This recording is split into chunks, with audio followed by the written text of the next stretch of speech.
Hello guys, welcome to our channel. This is Teja. ప్రస్తుతం మనతో పాటు సీనియర్ జర్నలిస్ట్ జగదేవ్ గారు ఉన్నారు. నమస్తే సార్. నమస్తే. సో ప్రస్తుతం సోషల్ మీడియాలో బాగా వైరల్ అయ్యే విషయం ఏంటంటే చేతబడులు, బ్లాక్ మ్యాజిక్. సో మీ లైఫ్లో మీరు ఎప్పుడైనా ఫేస్ చేశారా ఈ చేతబడులు, దాని గురించి? అంటే నేనైతే ఒక ఎక్స్పీరియన్స్ ఉంది. అంటే అది చాలామంది చెప్తే నవ్వుతారు. కొంతమంది ఆహా మీది ఎక్కడమ్మా, ఏ జిల్లా, ఆహా మీ జిల్లాలో అలాగే ఉంటుందిలే అన్న అలా మాట్లాడే వాళ్ళని కూడా చూశాను. అదే మీడియాలో జర్నలిస్టులు ఉన్నప్పుడు కూడా మా సబ్ ఎడిటర్లు ఇట్లాగ ఎప్పుడైనా నైట్ షిఫ్ట్లో గట్రా ఉండేటప్పుడు ఎట్లా అని ఆ రోజు జరిగిన సన్నివేశాల మీద సందర్భంగా మాట్లాడుకున్నప్పుడు ఇట్లా ఒకసారి చేతబడి బ్లాక్ మ్యాజిక్ గురించి మాట్లాడుకుంటున్నప్పుడు మాట్లాడితే నేను ఒకటే అడిగాను. నాకు అనుభవం అయిందండి, మా ఫ్యామిలీలో జరిగింది ఒకటి, నేనైతే నమ్ముతాను అన్నాను. నమ్మితే ఆ సదరు వ్యక్తి ఎటకారంగా నన్ను చూసి ఆహా మీది ఏ జిల్లా అని అంటే మాట్లాడారు. అయితే నేను అప్పుడు చెప్పాను, మీరు ఎండమూరి గారి నవల తులసి దళం, ఓన్లీ తులసి దళం కాదు, తులసి నవల పేరు. దాని తర్వాత ఆయన సీరియల్ తులసి దళం అని తీశారు, బట్ తులసి నవల పేరు. అది చదివారా అని అడిగాను. అడిగితే అది నవల పుస్తకం, ఒక స్టోరీయే కదా అన్నట్టుగా అన్నారు. కానీ ఆ నవల రాసే ముందు ఎండమూరి వీరేంద్రనాథ్ గారు అప్పటికి మంచి ఏజ్లో ఉండేవారట. ఆయన ఆ ఏఓబిలో పర్యటించారు. అంటే ఆంధ్ర ఒరిస్సా బార్డర్ ఏదైతే ఉందో ఆ పరిసర ప్రాంతాల్లో సుమారుగా 1 నెల 2 నెలలు ఒక వెళ్ళి ఒక బాటసారిలాగా వెళ్ళి అక్కడ ఉండి ప్రతి ఊర్లో కొన్ని ఊర్లో ఎంక్వైరీ చేసి గమనించి చూసి చేసి వచ్చి అప్పుడు రాశారట. అంటే అక్కడ ఎక్కువగా నమ్ముతారనేది ఒక ఇది. బట్ ఇది తమిళనాడులో కూడా బాగా ఫెమిలియర్. ఎందుకంటే తమిళనాడులో ఇటువంటి దుష్టశక్తులు వీటికి సంబంధించి చేయడానికి కూడా కొన్ని రకాల హోమాలు చేస్తారు, వాళ్ళు యాగాలు చేస్తారు. కొన్ని అమ్మవార్లకు కూడా చేస్తారు ఎండుమిర్చితో. జనరల్గా మనం నెయ్యి హోమం పుల్లలు అవి నెయ్యి వేసి హోమం చేస్తాం. వాళ్ళు మిరపకాయలతో కూడా హోమం చేస్తారంట, కొన్ని రకాల దుష్టశక్తుల్ని పారద్రోలడానికి అని వాళ్ళ నమ్మకం, వాళ్ళు నమ్ముతారు. ఇక్కడ ఆంధ్రాలోకి వచ్చేసరికి తెలంగాణలో ఎట్లా ఉంటుందో నాకు తెలియదు, కానీ మేబీ తెలంగాణలో కూడా కొన్ని ఆ ఒరిస్సా కలిసే బార్డర్లో ఈ రకమైన బ్లాక్ మ్యాజిక్ని నమ్ముతారు.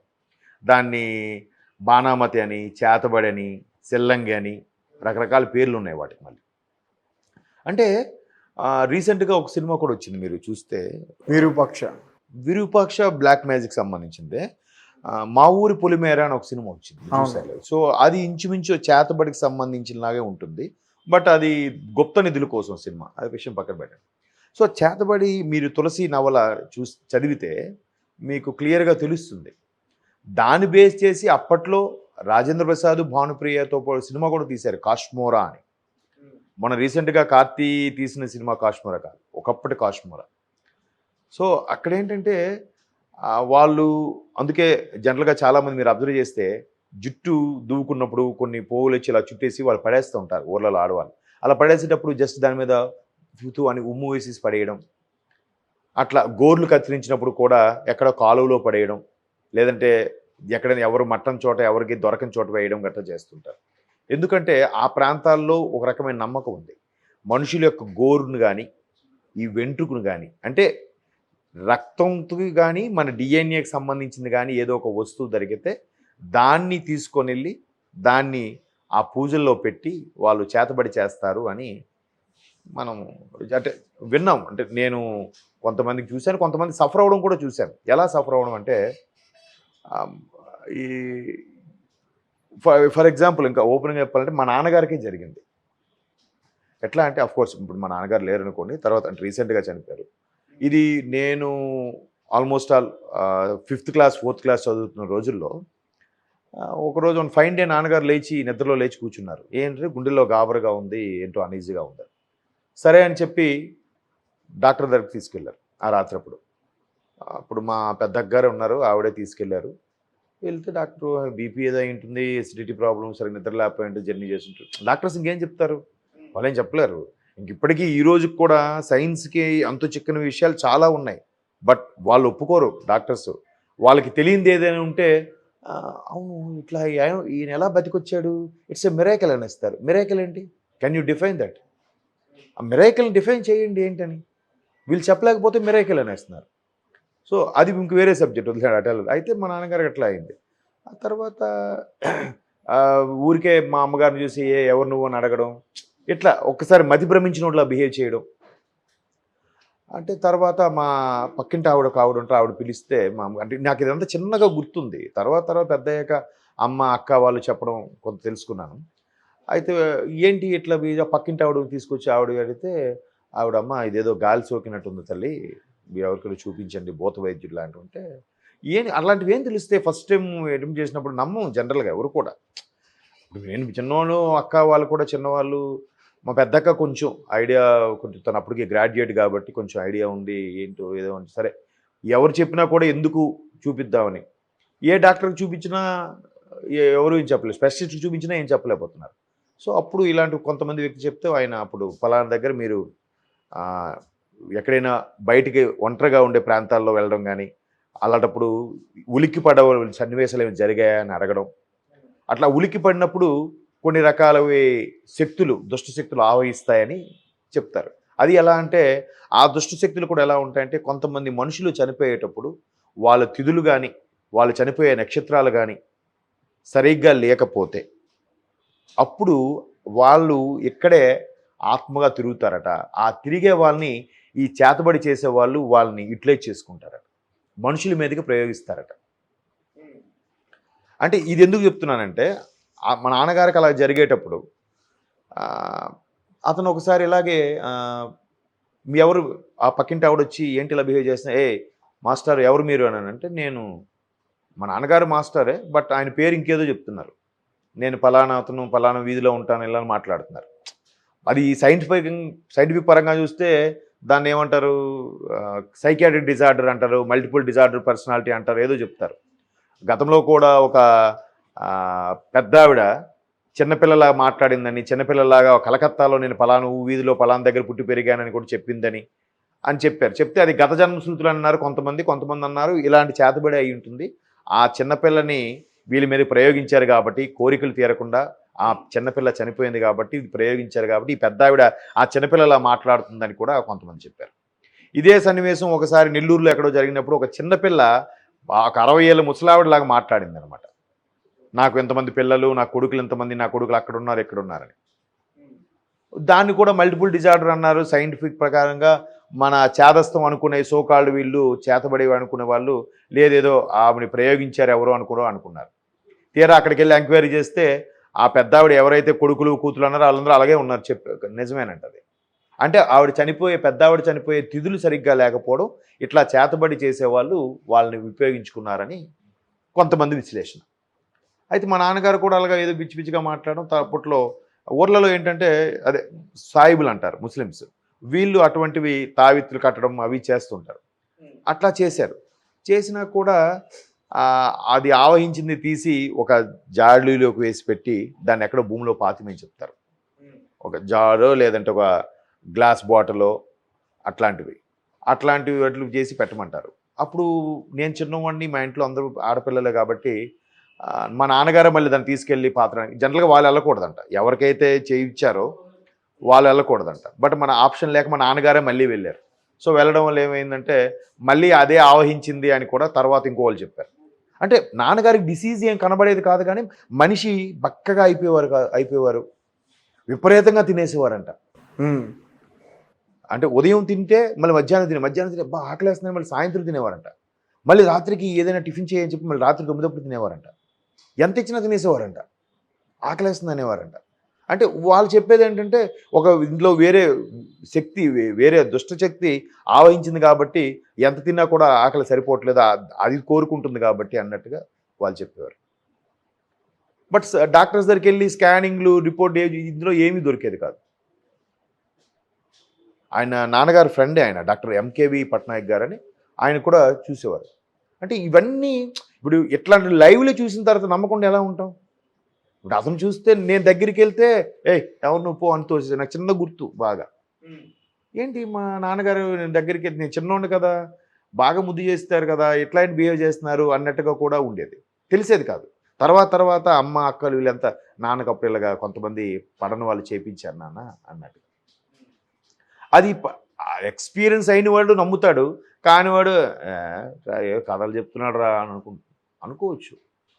ఇప్పుడు మొన్న బ్లాక్ మ్యాజిక్ అని అంటున్నారు. ఆ బ్లాక్ మ్యాజిక్ ఏంటది విరూపాక్షలో చూపించారుగా. ఆ డైరెక్టర్ కూడా ఇటువంటివి ఏవో అనుభవం అయింటే కదా తీసుంటారుగా. నెక్స్ట్ ఈ చేతబడి చేసే వాళ్ళు కూడా ఏదో సరదాగా నేర్చుకుంటారంట.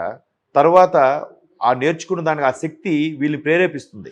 నువ్వు నేర్చుకున్నావు కాబట్టి ఖచ్చితంగా 3 నెలలకు 6 నెలలకు ఒక బలివు అని అడుగుతుందంట.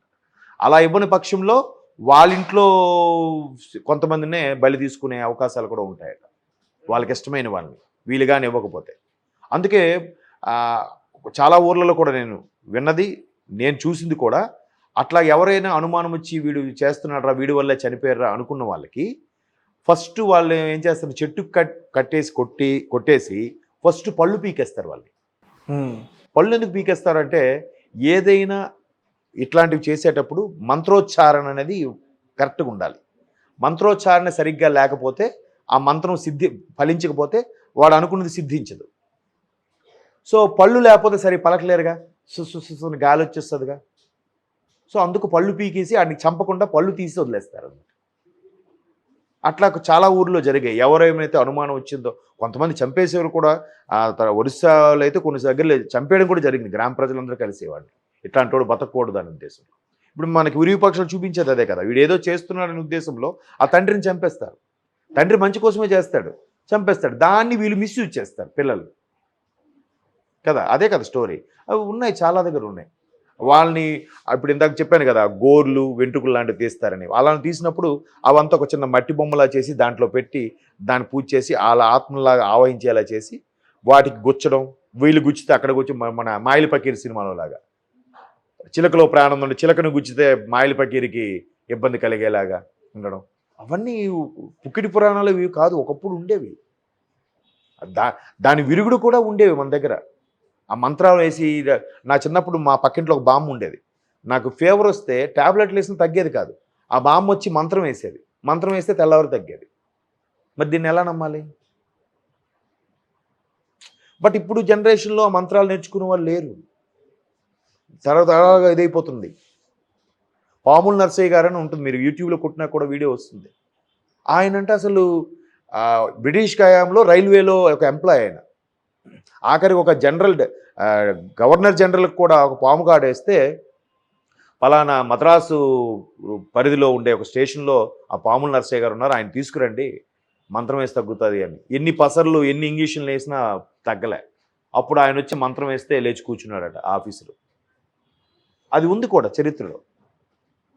మరి ఇట్లా ఎలా నమ్మకుండా పోతాం చెప్పండి? పాము కాటికి మంత్రం ఏంటి అని అనొచ్చు. ఎవడు చెప్పాడు, ఎవడు చూశాడులే అని. ఆ ప్రూఫ్స్, ఆ పేపర్ కటింగ్స్ చూపిస్తే కానీ నమ్మరు.